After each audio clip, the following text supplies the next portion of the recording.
বাবা, রাস্তা পার হওয়ার সময় সাবধানে যেও। আজ তো অনেক দেরি হয়ে গেছে, দ্রুত না গেলে স্কুলে পৌঁছতে পারবো না। থাক, এত দেখার সময় নেই, দৌড়ে রাস্তা পার হয়ে যাই। ওহ, আমি পড়ে গেলাম। আরে বাবা, সাবধানে হাঁটতে হয়। রাস্তা পার হবার সময় তাড়াহুড়ো করা ঠিক না। হ্যাঁ চাচা, আমি ভুল করেছি। মা তো আমাকে বলেছিল সাবধানে রাস্তা পার হতে। আমি যদি মায়ের কথা শুনতাম তাহলে আজ আঘাত পেতাম না।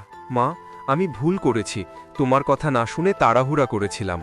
বাবা, আমি তো তোমার ভালো চেয়েই বলেছিলাম। এখন বুঝেছি মা, আমি সব সময় তোমার কথা শুনব। এটাই ভালো ছেলে। বাবা মায়ের কথা মানলে মানুষ নিরাপদে থাকে। বাবা মায়ের উপদেশ আমাদের ভালোর জন্যই, তাই সবসময় তাদের কথা মানা উচিত।